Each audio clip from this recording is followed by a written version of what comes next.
menghantar makanan maut selepas motosikal yang ditungganginya dirempuh sebuah kereta yang dipercayai dipandu lelaki mabuk. Seorang lelaki maut selepas dirempuh sebuah kereta dipandu lelaki mabuk. Terpaksa menanggung derita selama 21 tahun setelah menjadi mangsa pemandu mabuk. Menurut Kamus Dewan Bahasa dan Pustaka, arak didefinisikan sebagai minuman yang mengandungi alkohol, iaitu minuman keras. Ia bertepatan dengan pendapat Dr. Yusuf Qardawi dalam mendefinisikan arak sebagai setiap minuman yang memabukkan yang dibuat dari biji-bijian atau buah-buahan yang diproses sehingga mencapai kadar alkohol yang memabukkan. Definisi ini juga menunjukkan arak sebagai setiap minuman yang memabukkan serta menghilangkan kewarasan fikiran. Secara umumnya, arak dihasilkan daripada perahan anggur, namun terdapat juga pelbagai bahan lain yang boleh digunakan bagi menghasilkan arak. Hadis riwayat Ibnu Umar, sabda Rasulullah sallallahu alaihi wasallam yang maksudnya, daripada Ibnu Umar radhiyallahu anha berkata, aku mendengar Sayyidina Umar radhiyallahu anha ketika beliau berada di atas mimbar Rasulullah sallallahu alaihi wasallam berkata, wahai sekalian manusia, telah datang pengharaman arak daripada 5 perkara: anggur, kurma, madu, biji gandum dan barli. Dan arak itu adalah suatu minuman yang menutup akal berfikiran. Minuman beralkohol mengandungi etanol, iaitu sebatian yang tergolong dalam kumpulan dadah yang menindas sistem saraf pusat. Ia boleh melambatkan tindak bala fizikal dan mental bagi sesiapa yang meminumnya. Selain itu, etanol juga adalah dadah yang mendatangkan kebergantungan atau ketagihan jika diambil setiap hari.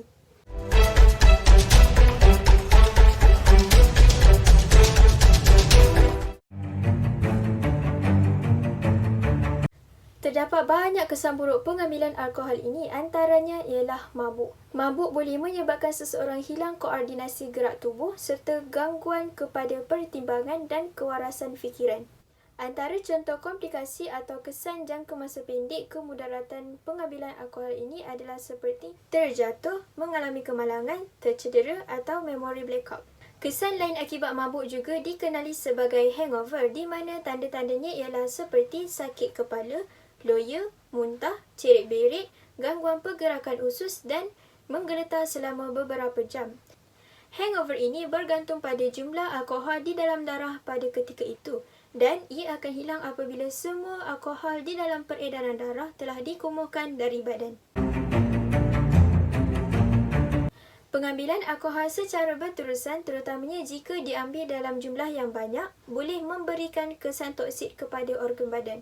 Kesan toksik kepada otak boleh menyebabkan gangguan mental seperti kemurungan dan psikosis. Selain itu, alkohol boleh menyebabkan sirosis hati dan kegagalan fungsi hati, kegagalan jantung, gastritis, ulcer, radang pankreas, kanser mulut dan tekak. Semua yang dinyatakan ini merupakan implikasi atau kesan jangka masa panjang kemudaratan kesihatan alkohol. Kematian pramatang juga boleh berlaku akibat kegagalan fungsi organ badan ini.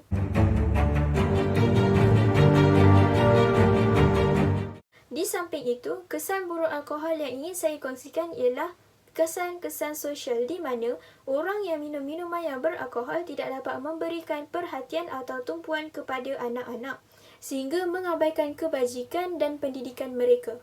Mereka sering hilang pertimbangan dan sanggup mendera ahli keluarga, terutama wanita dan kanak-kanak secara mental dan fizikal. Akhir sekali, keharmonian dan kebahagiaan rumah tangga tidak dapat dinikmati dan akhirnya akan berlaku perceraian. Seperti yang anda dapat lihat pada statistik ini, ia mencatatkan jumlah kemalangan yang amat serius pada tahun 2012 sehingga 2016 dengan kenaikan kes laporan mengenai kemalangan pemandu mabuk di Malaysia. Ini pula merupakan laporan kes kemalangan yang melibatkan pemandu mabuk yang berlaku sejak Januari sehingga Jun 2020. Meskipun kes kemalangan yang melibatkan pemandu mabuk di Malaysia dikategorikan sebagai antara yang terendah jika dibandingkan dengan negara-negara lain seperti Kanada dan Afrika Selatan, namun kita tidak boleh memandang enteng tentang isu ini kerana ia boleh melibatkan nyawa seseorang itu tergadai.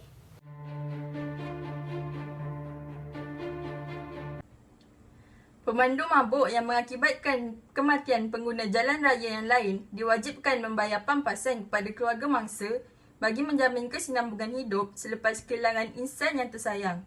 Hukuman sebegini dilaksanakan di Thailand yang mana mereka bukan sahaja perlu membayar denda, malahan mereka juga perlu membayar wang tunai sagu hati kepada keluarga mangsa. Seperti di Taiwan, mereka mengenakan hukuman paling berat kepada pemandu mabuk iaitu hukuman gantung sampai mati. Namun, hukuman ini masih belum dapat dilaksanakan akibat mendapat tentangan hebat daripada kumpulan hak asasi manusia. Di Vietnam, mereka mengenakan denda bayaran dan digantung lesen selama 2 tahun bagi penunggang motosikal mabuk. Undang-Undang Singapura pula menetapkan hukuman bagi pesalah kali pertama dikenakan denda sebanyak RM20,500 dan penjara selama 6 bulan. Bagi pesalah kali kedua, hukuman sebegini boleh meningkat sebanyak 500 kali ganda. Negara Sweden dan Finland pula terus menjatuhkan hukuman penjara setahun dan kerja-kerja buruh kasar kepada pemandu mabuk. Kes kemalangan yang melibatkan pemandu mabuk agak tinggi di Afrika Selatan.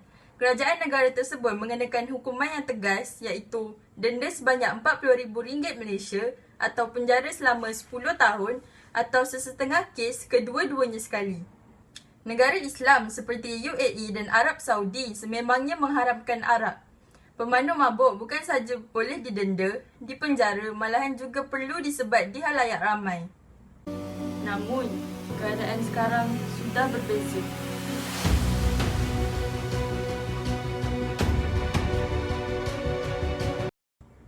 Di Malaysia, pesalah jalan raya yang memandu di bawah pengaruh alkohol perlu dipenjara minimum 2 tahun dan maksimum 10 tahun.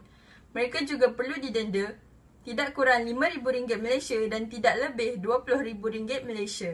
Pindaan Akta Pengangkutan Jalan untuk hukuman lebih berat terhadap kesalahan memandu dalam keadaan mabuk serta di bawah pengaruh dadah akan berkuat kuasa mulai minggu depan. Ini kerana rang undang-undang RUU yang diluluskan Dewan Rakyat pada 26 Ogos dan Dewan Negara pada 22 September lalu baru sahaja mendapat perkenan yang di-Pertuan Agong Kelmarin.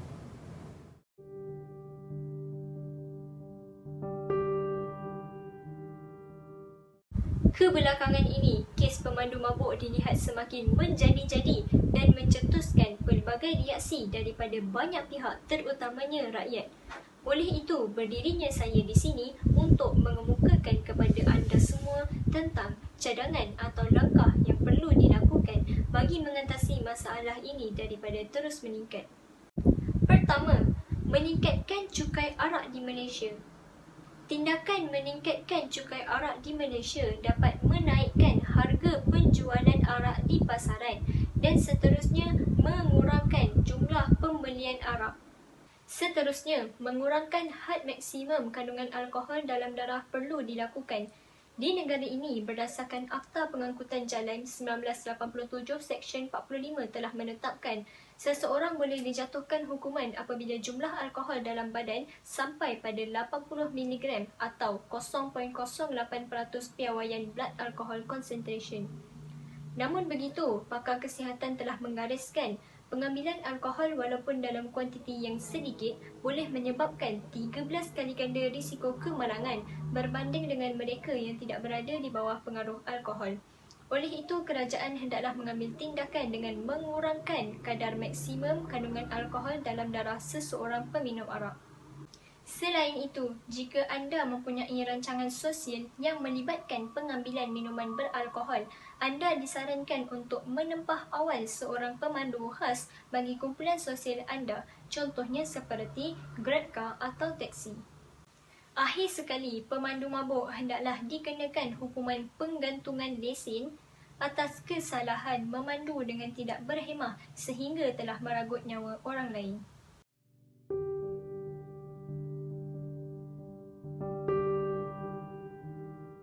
Mangsa yang maut akibat dilanggar pemandu mabuk mahu menuntut keadilan atas kematian suaminya. Zeti Haryanti Hassan, isteri kepada Irwan Muhammad Kamarudin berharap kerajaan bertindak segera memperkasakan undang-undang berkaitan pemandu di bawah pengaruh alkohol. Tolonglah Siapa sangka gambar yang diambil bersama beberapa jam sebelum kejadian Muhammad Zaili Muhammad dirempuh kenderaan yang dipandu seorang lelaki dipercayai mabuk kini hanya menjadi kenangan terakhir bagi isteri Allahyarham Zahlawati Dahlan. Suami saya. Tak tahu kemudian hari siapa pula. Yang dipercayai mabuk sehingga mengakibatkan kematian. Nyawa ibarat tiada harga, didenda boleh dibayar begitu sahaja. Mampukah undang-undang sedia ada membela nasib keluarga mangsa?